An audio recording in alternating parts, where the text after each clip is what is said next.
It's time to unleash the expert. What is he an expert on? Relationships, sex, spirituality, and rediscovering yourself beyond the trauma. Get ready to unleash more purpose, passion, and pleasure in your life. Here's the expert himself, Mr. Brannon Patrick. Welcome back. Welcome back, you guys. Good to have you. Glad that you're here. I've been getting some really good feedback about some of our episodes and things we're talking about. So really appreciate you guys tuning in, listening, and just following along with what we talk about. And I'm excited for the topic today. So I'm just going to dive right in. I got a couple emails this week asking me about plant medicine ceremony. And I think there's a lot of people curious, a lot of people interested in it, but there's just a lot of information out there and they're wondering what they should do if they want to pursue it, if they're feeling called to it. Both of the emails that I got said they felt called to do this. So I just want to answer some questions today. I want to go over 5 different things that you should consider before you engage in psychedelics and plant medicine ceremony for trauma treatment. And I understand a lot of people are using psilocybin. A lot of people have recreationally used psychedelics. And that's obviously not what I'm talking about. What I'm talking about is using these medicines for healing your deepest wounds, for shifting your life. And really, I think that these medicines are designed to help heal your soul in many ways. But I think if used wrongly, they can actually cause damage and do harm. So you just have to be careful. And that's what I want to talk about today, is being careful. I do have experience with it. I've done it myself. I've taken people down to Peru, groups down to Peru, and I've seen people experience these plant medicine ceremonies. And it's interesting because when I do that, I go to Peru, I take people there. When I get home, I hear from everybody about their experience and who they're finding and what the resources are out there. And I realize that it's illegal, but the reality is it's happening everywhere. And there's some really good, I think, places to go and get help in terms of this psychedelics and plant medicine. And there's some not so good places. And there's some people out there, I think, that are taking advantage of this and administering it in ways that aren't the best. So I'm here to talk to you about some things to look for and some things to be aware of before you engage. Okay. So one of the first things that I want you to consider is, what medicine are you taking and why? One of the things that I'm noticing is a lot of people lump all psychedelics into one thing. It's like, well, yeah, I'll take mushrooms or I'll take ayahuasca, whatever. Just like, as long as somebody's willing to kind of do a ceremony for me, I'll do that one. Well, the fact of the matter is they're very different. The medicines that you take heal different things and create different experiences. So just because they're psychedelics doesn't mean that that they're all the same. And if you're naive and you're just, wanting to have a deep experience and just go and just do this thing because you've never had an experience like that, you might not get the medicine that you need. So things like, there's countless psychedelics. You could go to all kinds of retreat centers in Mexico, Costa Rica, Peru, all kinds of places, and they'll pull out different medicines. And what do you need and why? And I would do some research. Something that's coming out right now and that's legal here in the States is ketamine. And ketamine is a psychedelic. It's being used to treat depression.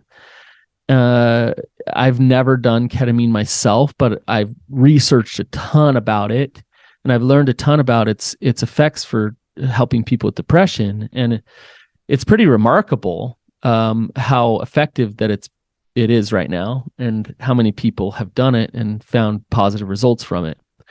But things like ketamine, LSD,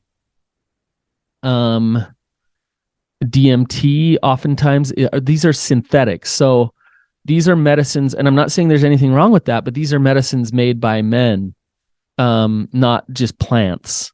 And that's okay. The synthetic medication might be really helpful for you, but that's something to consider. Do you want a synthetic? Do you want a plant-based medicine? Does that matter to you? Compared to things like psilocybin, you take mushrooms and you have an experience. So just some, the LSD, psilocybin, mescaline. Mescaline is found in San Pedro. It's found in peyote. And they say that the experience is similar to LSD with the mescaline. DMT, MDMA, and I could go Kana. I heard of another one this week. I could go on and on. There's frog poison, there's cactuses, there's vines, there's all this stuff that it comes from. And you'll find it a lot in places where there's indigenous communities where they've used this medicine for years and years and years. And so you want to stop for a minute and just think about, okay, first and foremost, the question I think you need to ask is why? Like, what needs to heal inside of me? My experience with San Pedro, or another name for it is Huachuma, was very, very different than my experience with ayahuasca. And like so many differences. For one, you do the San Pedro during the daytime. You do the ayahuasca at nighttime. The San Pedro, my journey in San Pedro lasted about 20 hours. My ayahuasca journey was about 3.5. And the San Pedro, I felt it more kind of in my heart chakra, kind of my chest, but also in my head. The ayahuasca was in my third eye. It was very much up in my head most of the time. The San Pedro, and this is just for me, you guys, the San Pedro for me was very emotional and spiritual, and the ayahuasca was more physical for me. Whereas some of the other participants who journeyed with me, the ayahuasca was more spiritual. And the ayahuasca was spiritual for me too. I don't want to say that it wasn't. It was spiritual and physical. Where the San Pedro was more emotional, deep emotional work. And the reason why I'm telling you this is just to consider that they're different. So doing your research is really important. Stop and actually do your research. Where you get it from is important. So, just the one guy that your friend knows that does ceremony, that's great. Good for him. That's awesome. Does he have a track record of doing ceremony for a while? And has he helped a few people before he's, just kind of starting off and doing this for you? What are his intentions? Are his intentions, is he a healer? Is this about purpose for him? Because I believe that purpose is important. So even like a doctor who prescribes a ketamine treatment, they might not be a shaman with all the whatever feathers and the crystals and all that stuff. They still can have that intention of healing. They still can be passionate about their calling to help people, versus somebody who is out to make a buck, or somebody who's out to feel important themselves about who they are. And so they want to like do this thing because they want to be important. I believe that administering this medicine is a sacred calling. that somebody needs to take very seriously and really know that they're kind of called into it. And like I said, that can look all different ways, but it's not just something on a whim that somebody should do is start administering this medication. And there's those people out there. I've heard stories, like horror stories, about people going to retreats, and they show up in an Airbnb, and it's just poorly run, poorly organized, and it's just not that safe, and it's just not well done. And that matters. The reason why this is so important is, one, you don't want to get hurt, obviously, but two, it affects your journey. The safer you feel, the more you can let go, and the more you can let go, the deeper you can go, and the more your healing happens. So who is administering the medicine and why? And when I did the medicine, it was from a shaman in the Sacred Valley in Peru, and he was like a prominent leader shaman in that area and had administered. He had grown the medicine himself. He had helpers with him, and it was just you could tell that this wasn't his first go around, and his energy was very calm and secure, and he knew exactly what he was doing. Exactly. And that was very reassuring for us. And that's why I felt comfortable taking people down there and offering them to go through that ceremony with that shaman, because I felt comfortable.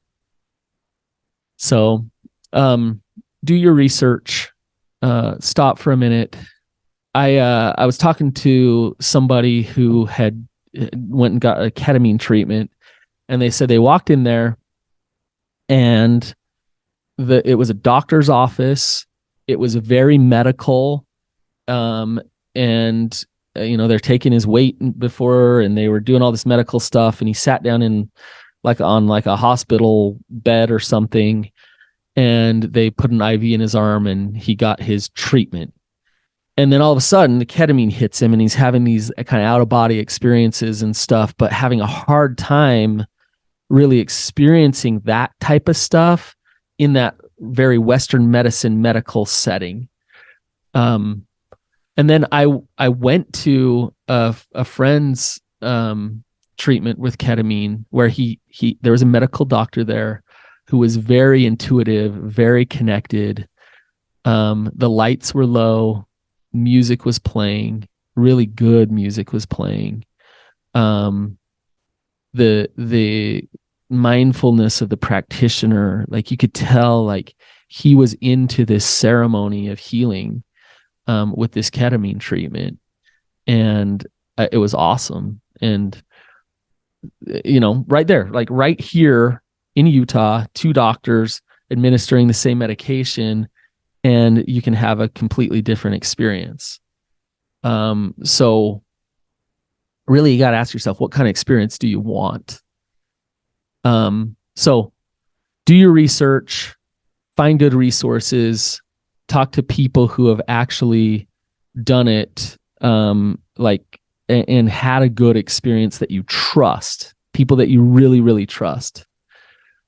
I'm not trying to freak anybody out, but I am trying to get you to pump the brakes a little bit. If you're being called to do this, then pump the brakes a little bit and go to somebody with the right purpose and with the right knowledge and understanding. The second thing to consider is your intentionality and your preparation with doing psychedelics. So it's one thing if like you're over at a buddy's on a Friday night and they throw you some mushrooms and you throw them in your mouth, like, okay, like you're just doing drugs basically. If you're doing that. And I'm not saying there's anything right or wrong with that. I don't judge, but that's not about ceremony. If you stop and you really pause and you get some things out of the way so that you can open up, you're gonna do much better.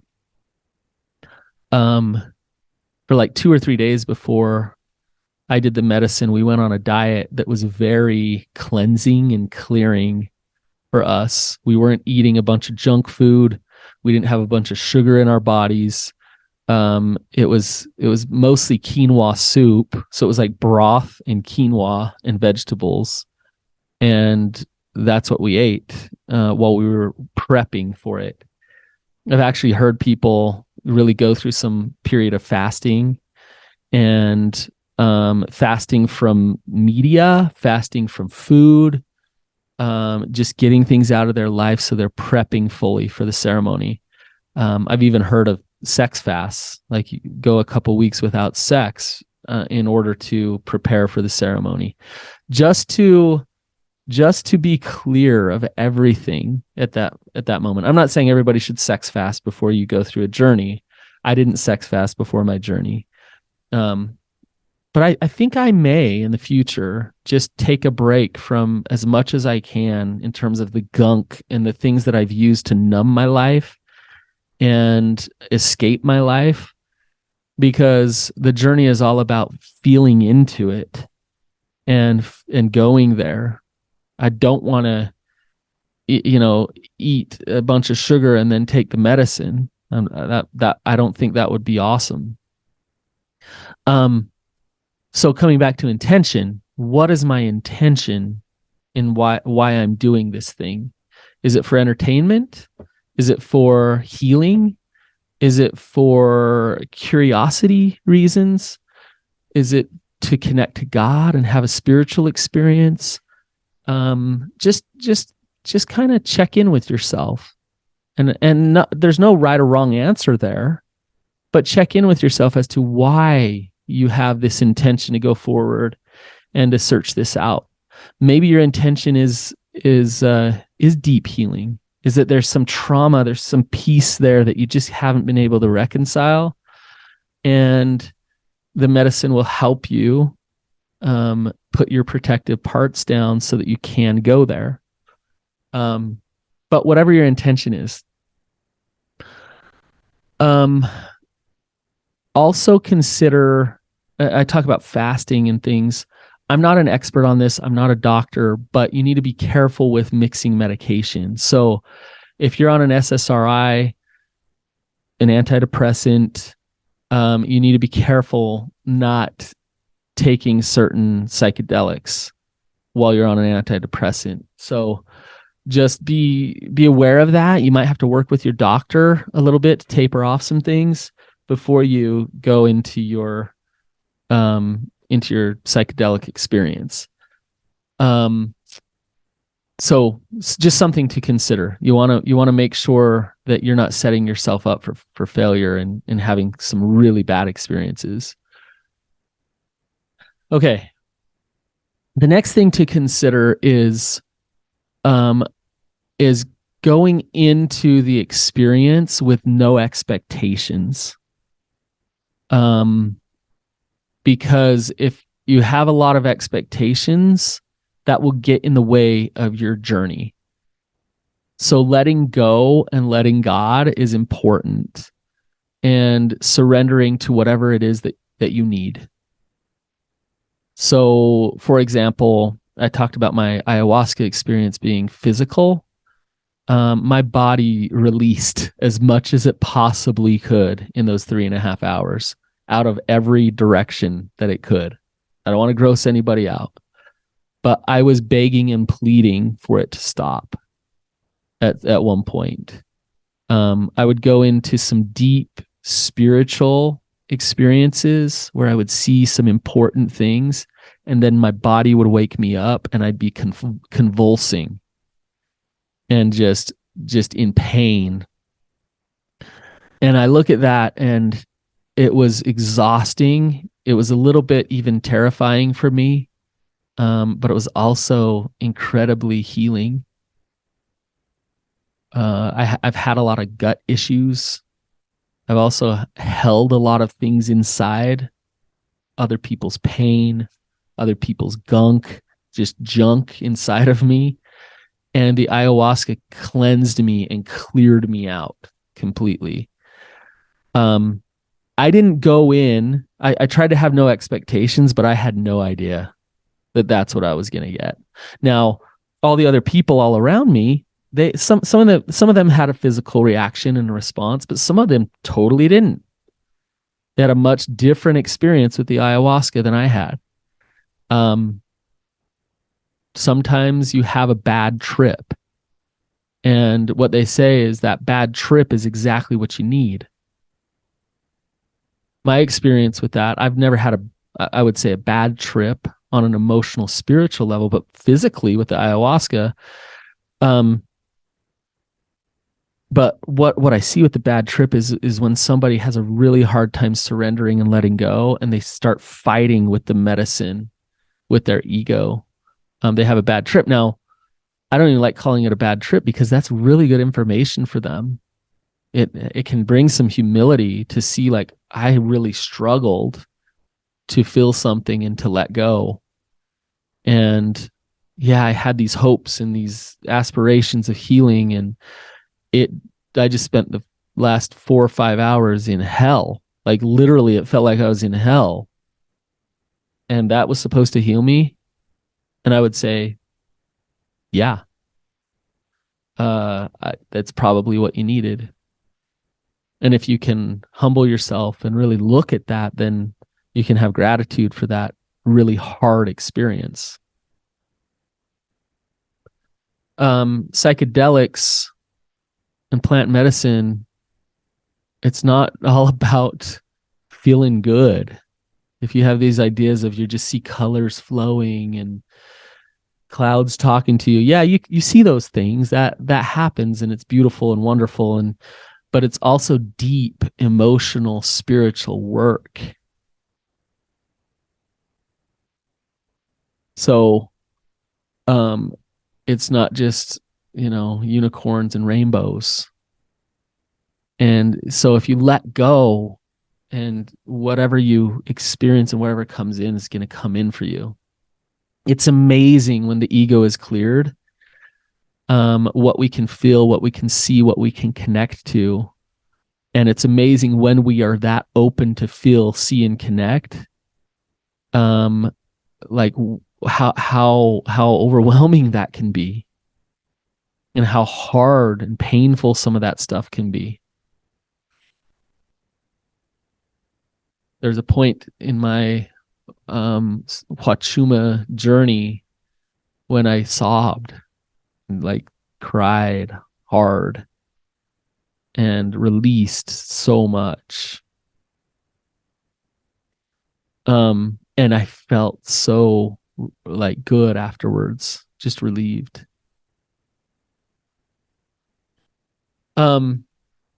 So okay, I have one more. So the ones I've gone over so far is, first and foremost, stop, research, and figure out what medicine is calling you. Like, specifically what medicine is calling you. Stop and research who's administering that medicine and why. What is their intention? What is their purpose?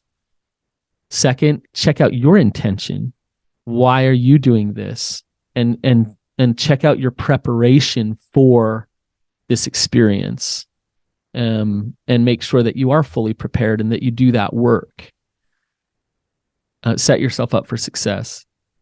Okay. Also consider safety measures in terms of medicines and things like that. And then be willing to let go and go in with no expectations. Side note, just a little caveat, side note.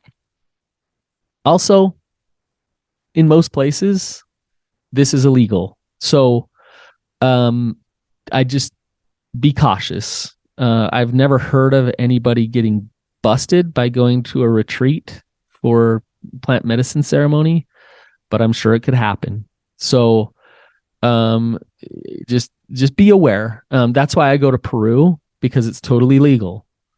And that I felt safer in a place where I know it's totally legal. So ketamine is legal here, and there are some treatments in terms of psychedelics and things like that that are legal.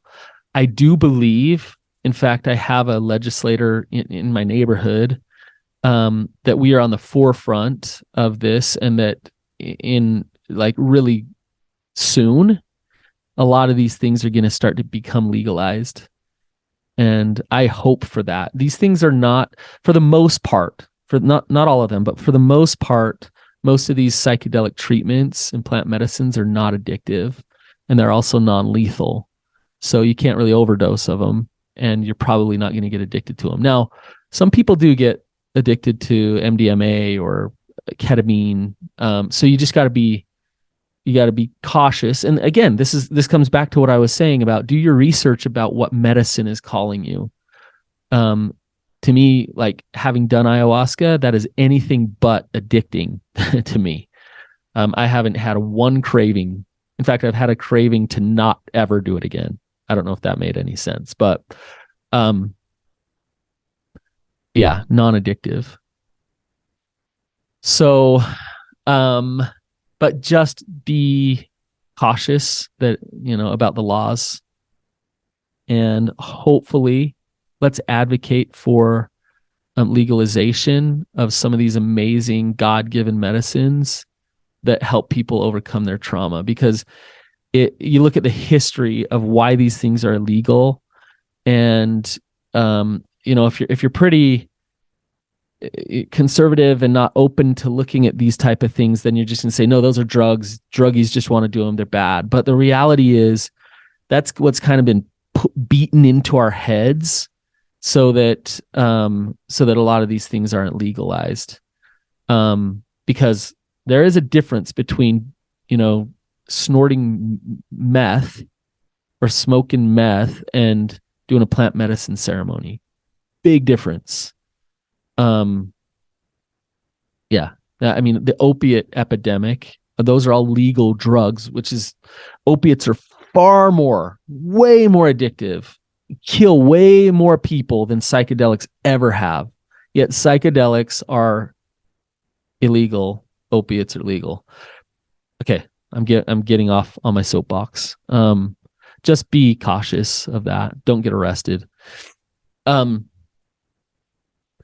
Okay, another thing to consider is that doing a ceremony or participating in plant medicine, taking psychedelics, is not a cure-all. So again, when I say let go of expectations, when you go have this ceremony, you will have hopefully you'll have a profound emotional, spiritual, physical experience that rocks your world a little bit. And you might feel connected to God like you never have before. You might understand God's love on a whole new level. Like the deepest, most beautiful experience that you've ever had. And guess what's waiting for you the next day or a couple days later? You go home and you have all those same inputs that you had before you left and went and had your journey. And what will happen is those inputs, your kids, your job, your spouse, the stress of life, those inputs will try to drag you right back into the same ruts that you've always been in. And I've seen it happen where, for many people, they just fall right back into the rut. Even though they had this eye-opening, awakening, soul healing experience, the ruts take over. Vroom, right back to it. Now, I'm not telling you this to be hopeless. Plant medicine changed my life drastically in so many ways. More than I could have imagined. And it really did. But it also wasn't a cure-all. So recognizing I still need to do some other work. I still need to do some self-care. I need to do some trauma healing. I need to do some life balancing, whatever it is. I think it's really good to have and this is the therapist in me, have a continuation of care after the journey. And what that means is, what inputs are you going to actually shift and change on day to day so that you can resonate differently now long term, because you felt that different resonating when you did that journey. Have an aftercare plan. Make your own aftercare plan. Hey, after this, I'm going to start therapy. I'm going to start exercising 3 times a week. I'm going to cold plunge two days a week. I'm going to read that book that's been calling to me. I'm going to meditate every day for 10 minutes and just try to find that place that I found in my journey. All of these little things are the cure-all. So it's kind of like the plant medicine, smacks you across the face like, hey, like, you can heal, wake up, look at this reality. But once you're smacked across the face with that healing, then the real day in and day out work happens. If you want more education, understanding, and resources on this, go over to my web page, the Brannon Patrick Show. You can send me a message from there, and I'm happy to get you some more resources. I need to get back to these people who have hit me up this week. I can tell you some of my experiences, some places that I've gone, and if it's calling to you, then listen.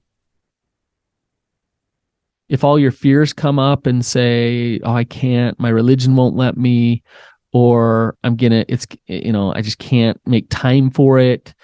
What will my spouse think? Deal with those things. Because I believe that if it calls to you, then you need it. And I think that anybody who wants to shift perspective and change the way you resonate, these medicines have been created for that. And if you're in a state of pain and suffering and life just is not what you want it to be, maybe this can be one of the big first steps for you to move out of it, move forward. All right, you guys, I hope this was helpful. I hope you have just an amazing day and that all of your wildest dreams come true. I'll talk to you next time. See ya.